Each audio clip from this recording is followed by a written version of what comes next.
Boris Podreka, pozdravljeni v Ljubljani, kako ste? Ja, kar dobro. Veš, v teh letih vedno nekaj mal boli, ampak premagam vse to. Sem se zelo razveselila, da bo ponovno v Ljubljani tako obsežna in zanimiva in bogata razstava, ampak mislim, da je danes 30. januar in bi vam rada čestitala za rojstni dan. Hvala lepa, ste zelo, kako bi rekel, elegantno me spremljate. No, nazadnje, ko ste imeli 80 let, vam je Avstrija pripravila retrospektivo oziroma tudi dokumentarni film na televiziji, ampak zdi se mi, da je ta zadeva, ki jo bomo doživeli v Rogu, da je res nekaj posebnega. Kako ste vi doživeli to razstavo? Ja, je torej ena razstava plurala enega življenja, enega arhitekta življenja. Ko je človek v letih, ima tudi v sebi neko čudno melanholijo, tisti pogled nazaj. Pogleda naprej je bilo že dosti, ampak pogled nazaj je zopet ta repetitiven moment, ko človek sebi naredi en majhen film.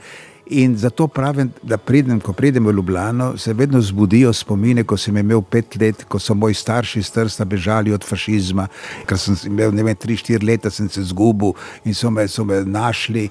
In tiste žabe v Tivoliju z odprtimi usti, kolonada Plečnika. Torej so take figure, ki se zbudijo in naredijo iz enega spomina sedanjost. Zato, ko pridem v Ljubljano, se vedno zbudijo te stvari, ki jih človek rabi, tihe melanholije, ki naredijo človeka srečnega. Ta razstava v Rogu ima veličasten naslov Boris Podreka, Delto reke spremeniti v morje. To je ena taka močna metafora, ne? Ena močna metafora, ki moja kolegica, arhitektica, ki je to razstavo delala, je nekaj našla v enem intervjuju, jaz se ne spomnim, ampak mi se zdi, da je zelo lep naslov, ki je tudi mal prustovski, ne? Prust je bolj tako pogled nazaj in pogled, kar je veliko, kar je majhno, in horizont je bila ena moja tema, torej še vedno ena moja tema, ko delam hotele. Horizont je nekaj prekrasnega, Caspar David Friedrich, De Chirico, vsi ti umetnici, se pravi tista želja proč od mame in iti nekje drugje daleč in vrniti se bogat, srečen ali z najlepšo Moniko Bellucci na svetu. Kakšen se vam zdi ta prostor, Rog? Ste že bili v njem? Župan mi je dal na razpolago, je rekel, poglej, zdaj, ko je bila razstava v Beogradu, kako da Ljubljana, in jaz sem rekel, ja, povabite me, jaz ne morem sam odločati. In sem mislil, da bomo naredili razstavo v Cukrarni, kar sem jaz poznal edini prostor, ki bi recimo lahko naredil eno veliko razstavo. In potem, ko smo se menili, je župan rekel, ja, če želiš Cukrarno ali želiš Rog. Sem rekel, Roga naj poznam in tako naprej. Jaz sem bil malo razočaran, morda zakaj da ne, ampak ta Rog, ko sem ga pogledal, bi se zdel zelo dober. In je bil tudi arhitekt Pežan, je mlad, zelo talentiran arhitekt, ki živi v Španiji, Barceloni, in sem poznal njegovega očeta. Torej so se tudi malo to zbudili afekti, kot pri meni vedno, ne, tisti afekti. In zdaj je razstava v Rogu. In ta prostor je zelo lep. Nekaj sem že videl včeraj, ko sem prišel. Mislim, da bo okej, da bo razstava tako sočna, ker ne gre samo za arhitekturo, notri so neke risbe potovanj iz Perzije in Turkestana in Afganistana, ne vem, ker sem hodil in se vedno risal, ampak ne tisto lepuškasto. Kakšnokrat arhitekti grejo za akvarelom, akvarelirajo, tako estetsko lepo. Ne, moje so vedno risbe učenja in krize, torej jaz gledam skozi zid, ne gledam samo zid. In tako nastanejo te grde škice, ampak tvorijo neko miselno strukturo, kako povzeti vse kategorije arhitekture v enem svinčniku. Razstava je izjemno bogat in vešče izbran material. Kako doživljate vi? Najbrž so neka posebna občutja. Ja, ne da bi se zdaj hvalili, ja, ampak naš atelje ima opus nekje od 400 del, kar ni malo za eno življenje. Razstava tega ne more prikazati. Prikaže nekaj, ko sem začel delati, tiste prve stvari, se čuti Adolf Loos, Josef Wagner, Plečnik tudi mal, je tista, kako bi rekel, ena majhna melanholija za temi velikimi ljudje, kdo je boljši, kdo gre globlje in take stvari. Torej, to je en del. Potem seveda razstava pokaže tudi zadnje stvari, ko si že hodil po svetu, ko si imel profesure. Prva je bila Lozana, ena krasna šola, potem so me povlekli v Pariz, potem sem bil 2 leta v Parizu, Belleville, tudi ena krasna šola, v Londonu in ne vem, na Dunaju, Benetkah in končna je bila na Harvardu v Bostonu, kjer so mi ponudili tudi mesto glavnega koordinatorja za arhitekturo, ampak jaz sem len človek. Kakšenkrat spim do 11, zato ljubim Churchilla.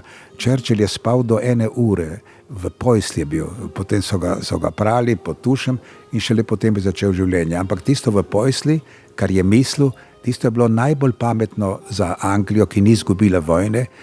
Hvala lepa Pojsli od Churchilla. Tako tudi jaz sem en len človek, ampak ko se zbudim, nekaj napravim.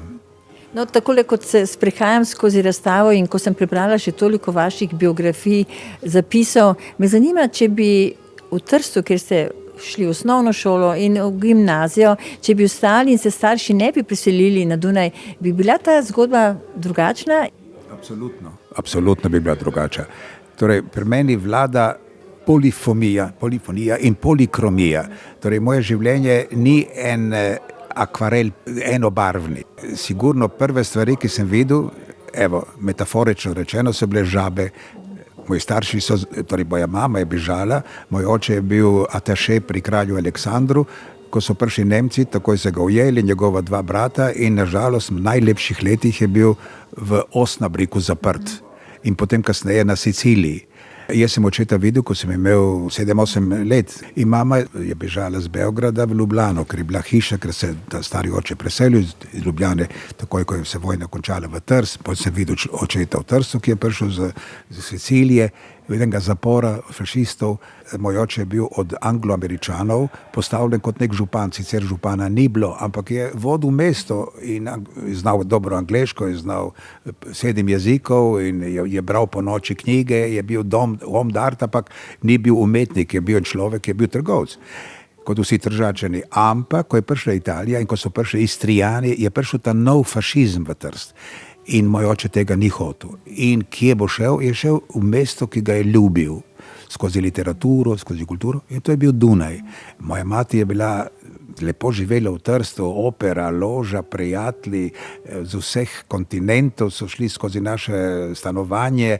Tam sem imel Černigoja, ki me naučil, kaj je umetnost. V galeriji smo šli popoldne po šoli in mi je pokazal, kdo je Jackson Pollock. Mi je odprl likovni svet. Kasneje je bil Zoran Mušič v Benetkah, ki mi je dosti pomagal, ko sem delal razstave tudi. Ja, pazi na vodo, voda je v Benetkah kurba, ki ti spremeni popolnoma interjer, moraš paziti. Torej je bil skozi Zoran Mušič, neko, ki mi je bil zelo, bi vedno nekaj šenkal. Nikoli nisem nekaj kupil, nisem mogel kupiti od tega drugega očeta eno sliko v galeriji ali tako naprej. Torej sem imel te očetja okoli mene in zato tudi arhitektura je polifonična, ni en stil. Torej jaz nisem minimalist ali kaj bi rekel, postmodernist ali dekonstruktivist. Mene stil ne zanima. Me zanima optativna arhitektura in arhitektura različnosti. Danes, ko živimo v tej polikromni dobi, mi se zdi tudi prav ne misliti na en zaključen stil, na tak egocentrizem, kdo sem jaz. In zato imam eno široko, kako bi rekel, en širok jezik, eno široko perspektivo gledanja in ustvarjanja. No, ampak to gledanje in ustvarjanje vam je že nekako dal Černigoj, ki ste ga omenili, ker ko ste prišli na Dunaj, imeli ste malce težave z jezikom, ampak vendarle ste začeli z likovno umetnostjo, s kiparstvom, ne? In potem je bila arhitektura. Sem bil 2 leti pri Fritz Wottrubi, takrat je bil velik kot Henry Moore v Angliji ali Marino Marini, Arturo Martini v Italiji, torej je bil prvi kipar, profesor. Seveda sem prišel iz umetnosti, prva stvar na Dunaju po maturi je bila kiparstvo. Se pravi, imati eno maso, ki jo spremenjaš v telesnosti. Ampak po 1-2 leti me zanimal prostor, kaj se zgodi med nama dvema zdaj. In potem se z arhitekture sem zdrsnil v skulpturo. Struktura je pravzaprav telesnost, torej imaš kamen ali imaš glino in ustvarjaš eno telo, ki je v prostoru. Ampak mene je začel zanimati prostor, tisto nematerialno med nama. In ko govorim o prostoru, je logično, da padeš v arhitekturo. Piace v mestu, razdalja hiš, ko se gledaš, kaj se zgodi s temi perspektivami, torej ta nec, kako bi rekel. In potem sem padel v arhitekturo v tehnično univerzo, tam je bil veliko število, ni bilo zame, potem sem šel k Reinerju, ki je bil ta glavni arhitekt, me je sprejel samo 5-6 ljudi na leto in sem delal kasneje pri Švancerju, ki je bil takrat glavni arhitekt, ambasado avstrijsko sem razvil tam, me je poslal v Brazilijo, tam sem spoznal Oskarja Niemejerja, sem spal pri njegovih hčeri, ki je bila scenograf v teatru in tako naprej v New York. In tako je nastal ta nov svet okoli mene in te nove izkušnje. In enkrat sem se začutil, da res zdaj lahko nekaj povem kot arhitekt. Torej, ni bila samo šola, je bilo tisto življenje med privatnim življenjem in življenjem mesta, potovanje, srečanja, prostora. Torej, te stvari so me začele zanimati in pol je šlo. No, bila je, kot ste rekli, Brazilija, Amerika, Japonska, Kitajska celo, tudi tam ste delali, ampak vendarle ste ustvarjali tukaj v Evropi stavbe, trgi, pijace, kulturne, sakralne stavbe. Toliko je tega, težko bi naštevali, ampak veliko se vidi na razstavi in je res odlično, da je vse postavljeno na način, kot je. Pravijo, da smo šampioni, ker imamo, ne vem, zdaj koliko, pa nekih 25 trgov po celi Evropi, ampak tudi drugje, ne bom zdaj našteval, ampak recimo to je ena stvar, ki mi je bila blizu v Trstu, tam, kjer sem postal človek, ne, in doba puberteta, doba prvega poljubca, dobe prve ljubezni, veš, ko je človek topel, kako se reče. In tam v Trstu sem pravzaprav šel domov samo jest, pit in spat. Ampak mesto je bila moj afekt. In tiste tržaške ulice, vojaki, ki mi dajo chewing gum, gentlemen have you chewing gum. Prvi denar, ko smo zbrali tiste v bejzbolu stvari in smo jih nesli in smo dobili 15 lir in s tem sem kupil gelato. Torej tisto življenje v mestu. To je bila prva stvar, ki me je tako očarala. In pol te stvari ostanejo, jih ne moreš brisati. Zato ljubim to delati v mestu, delati pijace, ker se ljudje zbirajo, različni glasovi, različni jeziki, ki se prepletajo v Trstu, merkantilnem mestu, duh kofeja, ko greš na molo, tiste velike barke, ki pridijo od posod na svetu. Torej ta velik svet, to me je očaralo in to me je tudi ostalo do danes. Je bil pa prav piranski Tartinijev trg tisto, kar je izvedel ves svet, ne? Bil je zelo popularen, v njem se je veliko pisalo. Ta Piran, čudna stvar, pravzaprav mislim, da je bil moj prvi trg, če se ne motim. Je imel neverjeten, bi rekel, svetovni uspeh, vse revije in vse te stvari. Tudi Piran je bil lep, cerkev z zvonikom, torej celoten ambient s tem trgom je imel nek tak neverjeten uspeh.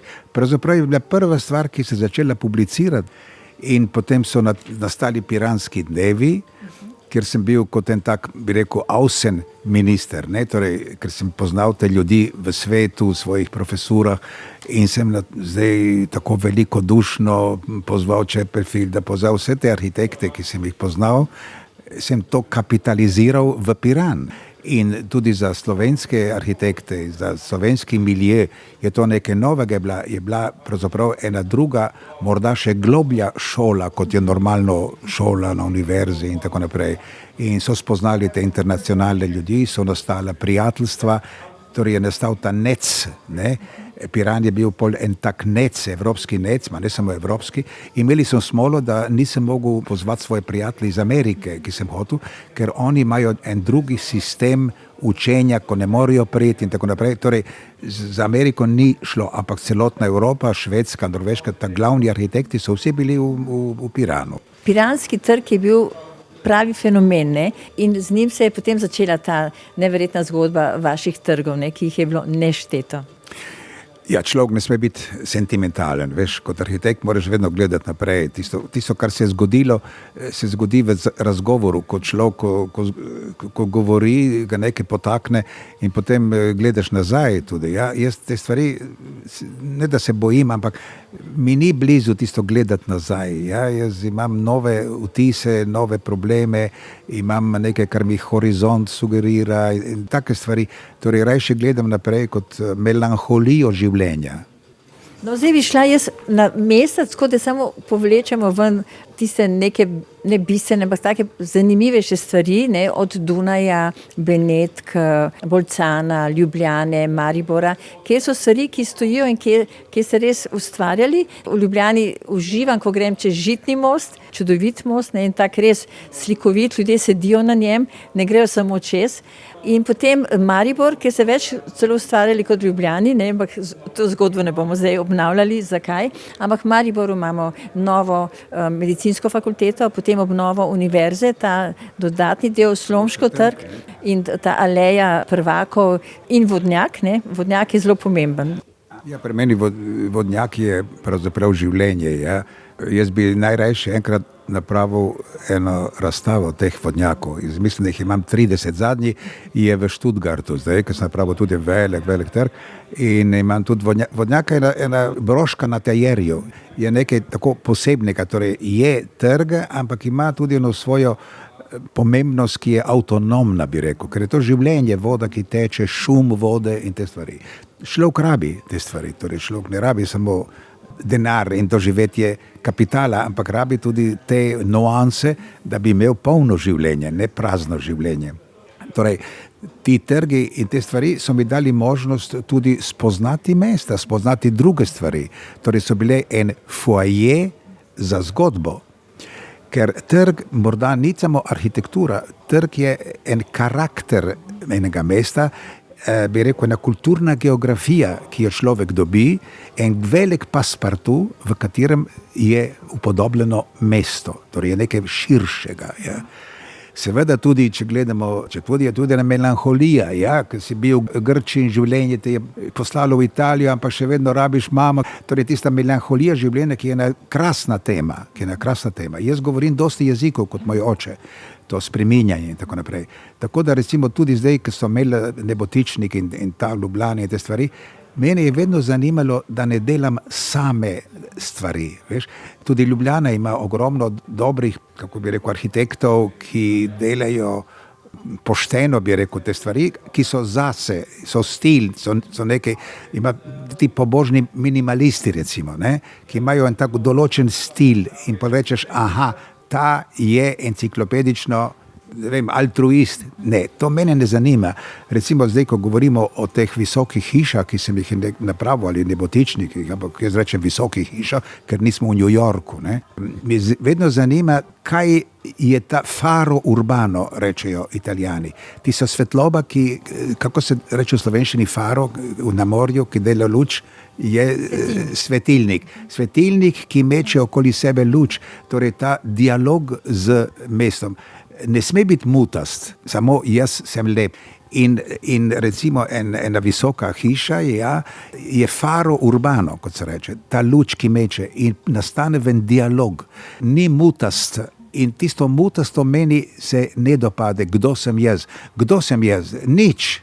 Ampak tisto, kar delam, kar dam mestu, kar grem ven od sebe, od svojega stila, jaz nočem imeti en prefabriciran stil. V tej dobi, ki je toliko, bi rekel, enigmatična, kot je naša, ta elektronska doba in ta pluralistična doba in vse to, ki je tako zdaj zmešano po 80 letih, živimo eno novo življenje, živimo čisto novo, zdaj so tukaj vojne, je isto, v zgodovina je en sinusoid, se vedno isto, ampak z drugače barvo dogaja te stvari. In zato pravim, ti Nebotičniki so parlanti, niso zaprti, niso egoisti sami za sebe, kako sem lep in kako sem, ne vem, postmodernist ali tako nekaj. Ne, jaz tega stila ne rabim in ga nočem imeti. Hočem govoriti, rabim parlante. No in podobno je tudi bilo, na Dunaju ste naredili tako visoko oziroma 2 visoki stavbi. Ja, zdaj... Ne smem tako govoriti, kot če bi se hvalil zdaj. Ja, sem pač delal, ker sem imel naročbe in tako naprej in sem uspel. Jaz imam verjetno tudi eno srečo, da en talent, bi rekel, da tudi znam prepričati človeka, ne? Torej človek, ki ne pozna arhitekturi, jaz ne poznam medicino, rabim mega zdravnika, zdaj, ki me boli kolk, imam vtis, da je resen in bo nekaj dobrega napravil. Torej, tu ljudje v arhitekturi moraš znati tudi, kako bi rekel, afektno se zbližati z njimi in jim povedati, zakaj trošiš njegov denar, zakaj bo dal ta denar prav tebi in ne drugemu. In to je morda tudi en talent, ki ga imam, ampak je pač tako, kot je. Boris Podreka, nazadnje, ko so se srečala, je bil projekt v Neaplju, podzemna železnica z različnimi umetniki in ta projekt je čudovit. To je ena zelo zanimiva stvar, ki bo tudi na razstavi, je moj zadnji projekt pravzaprav teh večjih projektov. In Neapelj je imel to nalogo, da končno naredi metro in to je novo. Ne samo metro, ampak tudi eno življenje pod vodo, se pravi tudi z umetniki, tudi z biblioteko. In kje se bomo videli pod vodo, ne nad vodo. In ta stvar me je zelo zanimala. In meni so dali to lepo uvalo, kjer vidiš Vezuv. In je tudi francoski, Neapelj je bil francoski general Murat za časa Napoleona, in torej ima tisto fineso. Zdaj, ko rečeš Napoli, ko si jaz rekel, da delam železnico v Napoli, na Dunaju so me gledali, so mislili, mafija morda. Ne, mafija je ena stvar, ki je prisotna, ampak nobeden ne govori o nobel ljudi. Tega, če greš, jaz grem v Milano in vidim Cino Zuccchia in reče, čau Boris, ci vediamo, se bomo videli. Če grem v Rim in vidim Danerja z druge strani in mi reče, čau Boris, ci telefoniramo. Če grem v Neapelj, ta isti človek, Napoletanc, reče, čau Boris, danes večer na večerji pri meni.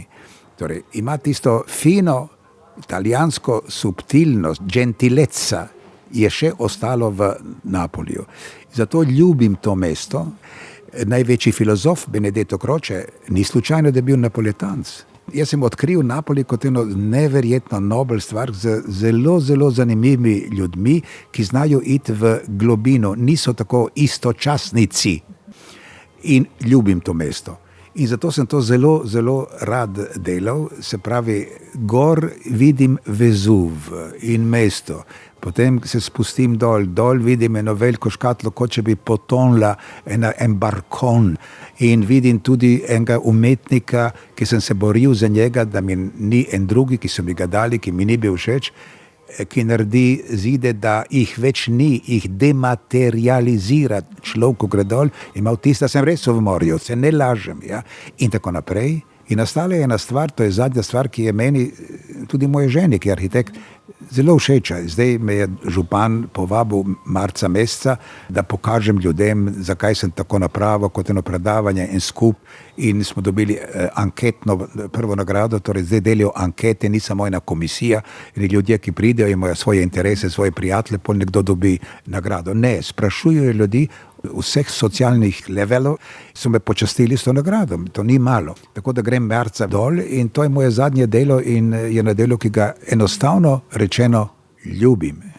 No, ta pogovor ne moreva končati brez Benetk.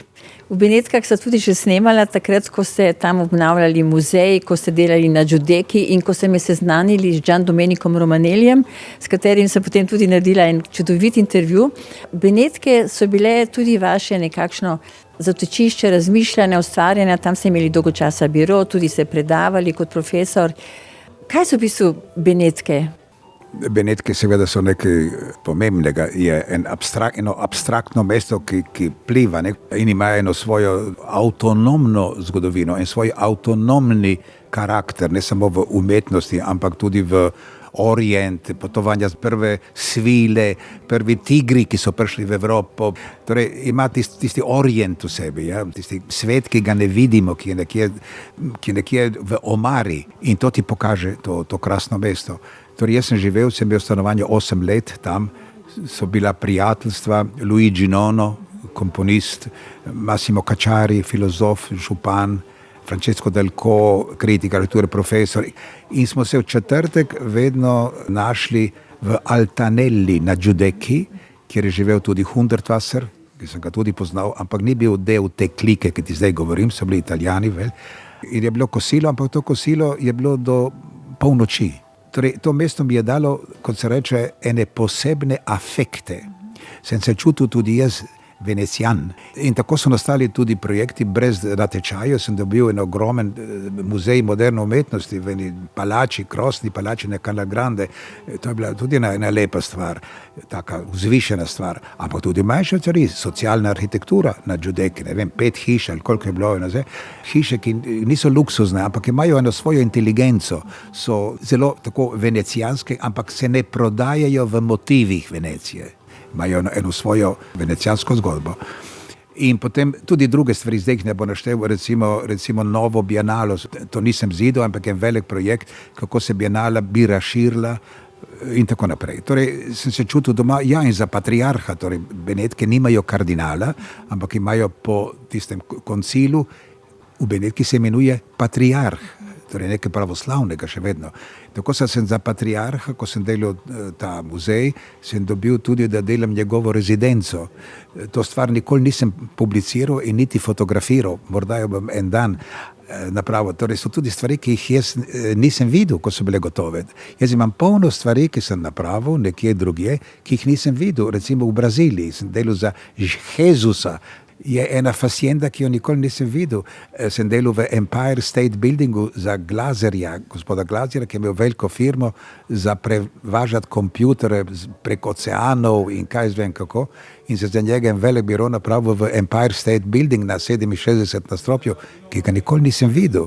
Torej imam povsodene stvari, ki so narejene, ampak jih nisem videl kot avtor, kar je absurdno. Kdo bo zdaj šel v New York, potoval s temi problemi, ki jih imam v življenju in tako naprej. Torej je eno čudno barokno življenje, ki sem ga imel, ki ga še nekako imam, ampak zdaj se moram umiriti, imam enega partnerja zdaj novega, Ackerman se imenuje, ampak zna tudi naše jezike, tako da se malo hecamo tudi z njim. In imamo tudi vice o ciganih v Bosni, kar je tudi rabimo za življenje, in imamo Japrag in Sarmo, kar tudi rabimo za življenje in te stvari.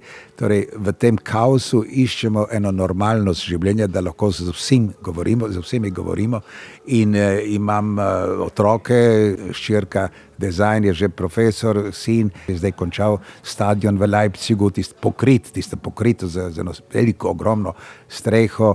Evo, to je življenje, žena je bila, ko sem bil asistent v Münchnu, tudi arhitekt, zelo dober arhitekt, napravila zelo lepe stvari, ampak ni mogla tako besno reagirati na življenje kot jaz kot arhitekt in imam slabo vest zaradi tega tudi. In to je to. In vse vabim na otvoritev razstave in tam se ponovno srečamo. Hvala lepa, gospod Boris Podreka. Hvala vam.